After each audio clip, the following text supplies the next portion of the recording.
Now, only on KCAL News, most of us have been on this scenic road, the 21 miles of PCH through Malibu. It's also known as one of California's blood alleys.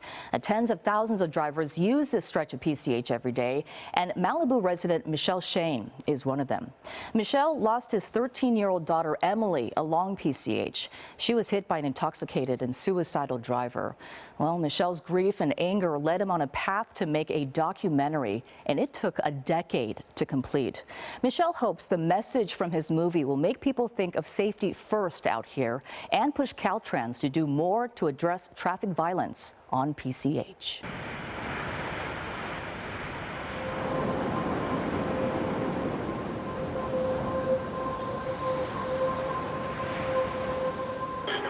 What's your emergency? Kind of an insane driver ahead of us on Pacific Coast Highway.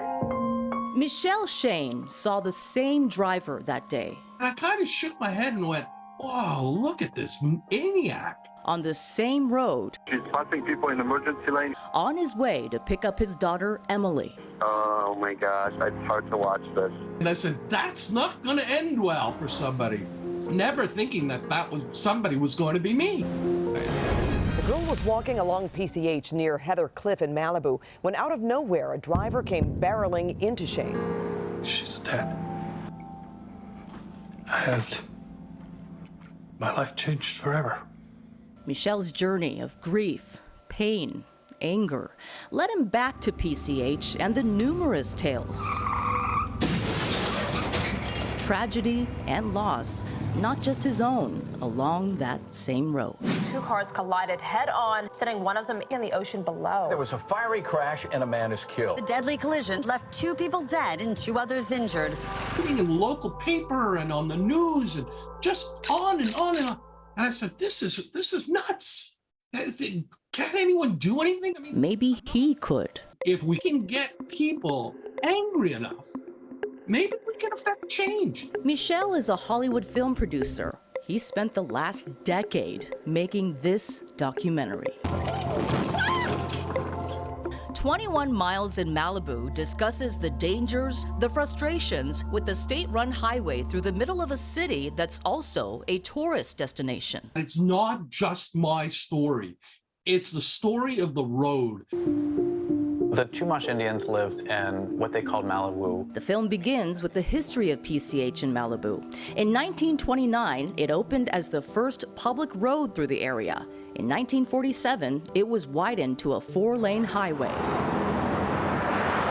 Through the eyes of a local business owner, I have seen 9 fatal collisions or deaths from this exact spot. A sheriff's deputy.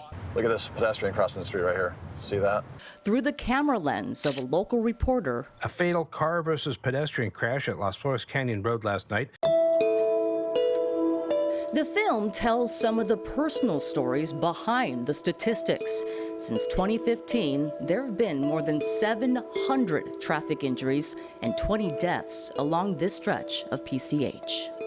You don't think it's going to happen to you. You don't think it's going to happen to somebody that you love. You never do until it does. The film argues it's nearly impossible to make changes even with a dedicated city task force and multiple studies because the state has the power. We're actively working to reduce fatalities and serious injuries. 1 death is too much. Caltrans has not seen the film but says much has changed since they started operating PCH in the 70s. They've added traffic signals, turn pockets, medians, crosswalks, guardrails. But Michel asks, where are the major changes to address the dangers? The PCH you see now and you are driving on, there have been no major changes to that road since the 50s. So we're talking 70 plus years ago, that the same twists and turns. There's nothing inherently troublesome about the situation there if drivers behave in a safe and reasonable manner. Caltrans says for years they've been in dialogue with Malibu residents and the public about safety concerns. In the most recent study funded by Caltrans and done by Malibu, there were 130 recommendations, suggestions on how to make PCH safer. And 6 years later, and the film's released now, zero has been changed. Zero. Some of the recommendations were rejected by the city. Others had right-of-way issues, such as they required private property.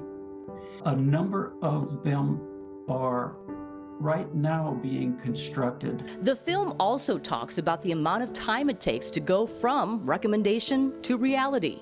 They put some no parking signs up, which took 4 years, right? Think about that. 4 years. How many people got killed while bureaucracy was walking its way through this? It's insanity.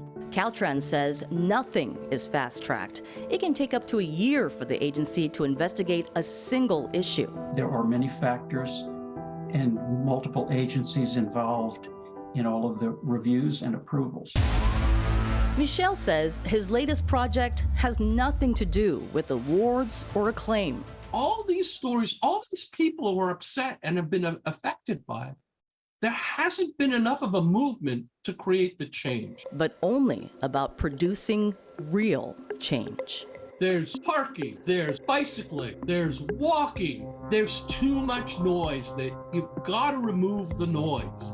And if you can remove the noise, you can save some lives. Any message, any film, any outreach that helps people focus on safety and reducing fatalities and serious injuries on our highways is a great thing. And we applaud everyone who's got that in their hearts. Maybe it all happened for me to be the person that creates the change that saves a family from having to live through this. Right now, Caltrans is widening the striping on lanes, crosswalks, and pavement markings. They're also upgrading medians and looking into pedestrian-activated crosswalks and beacons. Michel's big dream is to see pedestrian bridges over PCH with safety ads on them. But he believes pricier speeding tickets along that stretch right now is a quicker solution. Michel also wants to create a program for high school students using his film as an educational tool.